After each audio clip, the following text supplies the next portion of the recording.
Yo, what's going on, everybody? Welcome back to Heavy Metal Devils. So, deadline day is approaching very, very quickly. This Friday, to be exact. And Manchester United do need to make a few more signings. So, I've gone through a few players that maybe I've scouted before and some newer players I've just recently taken a look at and got about five players I think Manchester United should take a look at on deadline day to make a deadline day signing. I'm not saying let's sign all five players. There's no way that's going to happen. But one or two of these players could be really, really nice to have. Very essential, I think. Anyway, just before we get into this, don't forget to hit that subscribe button. All right, done it? Cool. Let's go. Number 5. Number 5 is going to be the most obvious one on this list, and that's Sofian Amrabat, an excellent ball playing midfielder from Fiorentina in Italy. He's played with Erik ten Hag before at Utrecht. He can fill in for Casemiro if he needed. He was well known. He became kind of well known at the World Cup earlier this year. Was an absolute destroyer. But people haven't really taken account his ball playing abilities. He can really spray passes left and right and is a destroyer in midfield. He is the steal I believe we could use in bigger games because it's just not happening with a midfield of Casemiro, Eriksen, or Casemiro Mount right now. We need to shore up that midfield. And I think a guy like Sofian Amrabat is the perfect person to do this. Now, I don't need to spend a lot of time talking about him because we've been talking about Amrabat all summer long. I'm not sure where this deal is. We need to make a few more outgoings to make sure this happens. Apparently, he is still a priority, but who knows? If anything happens, this will go down to the deadline day, and he will be my number one signing, even though I have him at number 5. I have him at number 5 because he's the most obvious one on this list. Sofian Amrabat. Let me know what you think about that down below. Anyway, let's get past the more well-known ones. Number 4, a striker. And this one might be a surprise. Ben Yedder from Monaco. He's already scored 4 goals in 3 games, and he's on his last year of his contract. I think his price. I think his price was around 25 mil. We could probably get away with less than that, and maybe also offer someone to them, maybe an Anthony Martial. He knows that team quite well. But this dude is a goal machine. I'll read off a lot of his stats here just a second. So non-penalty goals, 94th percentile. Non-penalty XG, 83rd percentile. Shots total, 70th. Assist, 82nd percentile. His XG is high. His shot creating actions is a bit lower. And he is a bit older. He would be like a good backup for our Højlund option as well. Having a good experience and a backup and a younger striker is going to be very essential, I think. Has a good pass completion as well, 78th percentile. Progressive passes, 91st percentile. Progressive passes received, 89th. Touches, 87th percentile. Here's also a pretty good thing. He has a pretty decent tackle rate, interception, and block rate as well. So he does put a bit of work in going back to defend as well. So I think he would be a good addition. I've always been a fan of Ben Yedder. He is 33 years old, so he would be kind of that older short-term option, but we have a long-term option in Højlund.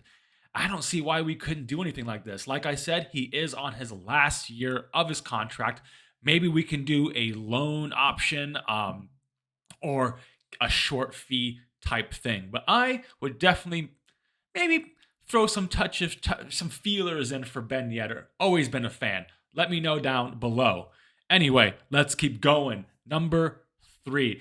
This will be the hardest person to grab on this list, I think, and that's Peter Zielinski from Napoli, because Napoli is a pain in the ass to deal with. So Peter Zielinski, and it's probably Petro. I cannot.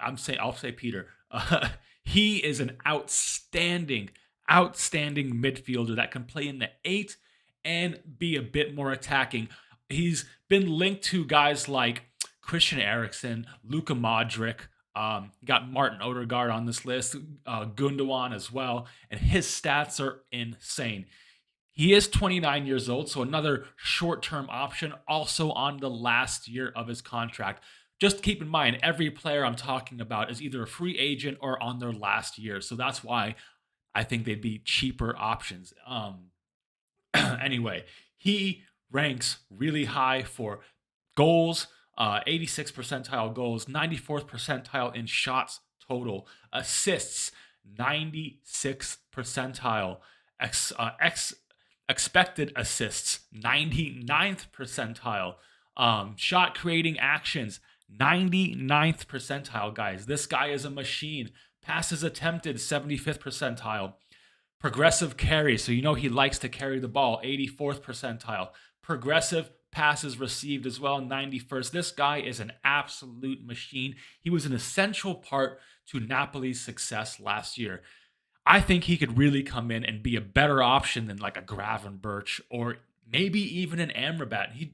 His defensive stats aren't the best, but he's more of that 8. He wants to receive the ball and deliver the ball upfield. His stats are off the chain. If I'm Manchester United, I'm just seeing what it would take for Napoli to let this guy go on I think he was around 35 million. He was listed on FBF around 35, I think between 30 and 35. So maybe if we're going to offer 25 for a guy like Højbjerg or Amrabat, maybe we could offer 25 and get maybe a Zielinski in as well. He can play multiple different roles and is an absolute machine. Let me know what you think about that down below. Anyway, number 2, a guy that took a minute for me to find out about because we need a central defender, and this is Antonio Silva. He plays for Benfica, and they have a really, really good success rate of players delivering in a multitude of leagues. They've had loads of successful players in the Premier League, in the Spanish leagues, in almost every league. So I would always trust someone coming from a team like Benfica. They seem to translate well wherever they go. Now, he's a central defender, but he's much more of a progressive passer central defender. So he actually ranks high in goals as well. He's in the 97th percentile for non-penalty goals. But his passes attempted, 86th percentile. Pass completion, 99th percentile. Progressive passes, 80th percentile. And progressive carries, 84th percentile. He also is in the 95th percentile of all defenders for tackles.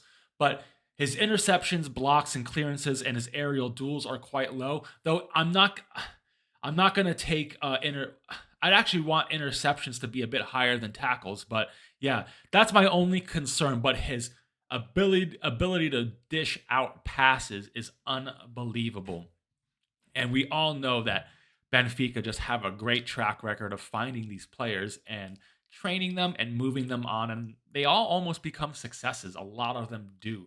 So definitely a guy to keep an eye on, guys. I think if we don't get him, somebody else will. Maybe in the Premier League, maybe like a Barcelona, someone in the Spanish league, a higher up team, because his stats are very, very good for a center back for passing. And so, yeah, keep your eyes on Antonio Silva, because I would love to have this guy at Manchester United. And anyway, number 1. And number 1 is another guy that we've kind of mentioned a few times. I know a lot of people have talked about this, and that's Taremi from Porto, the striker from Porto. Another, I believe he's 30 years old, 31 now. He just turned 31. And but his stats, guys, unbelievable. Another older striker that we could have as a short term while we kind of nurture our long-term striker in Rasmus Højlund.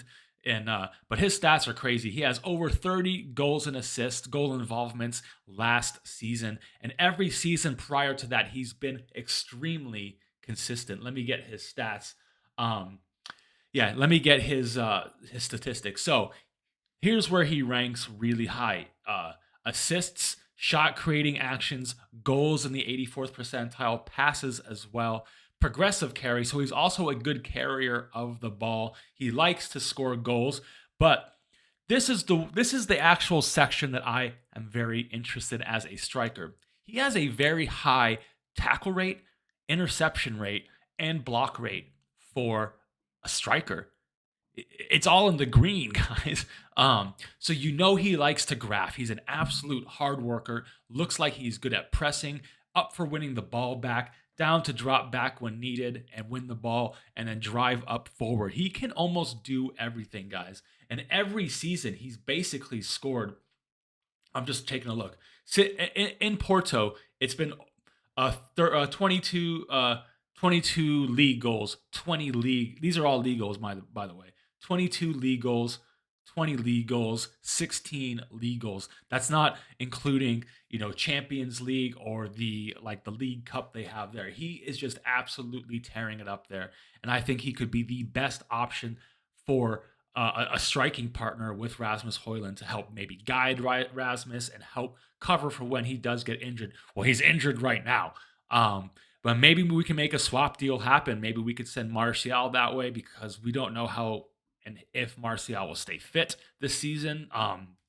So yeah, I think Taremi will be the best option out of almost anyone in that list to sign at the moment. I would love to see maybe a midfielder and a striker come in.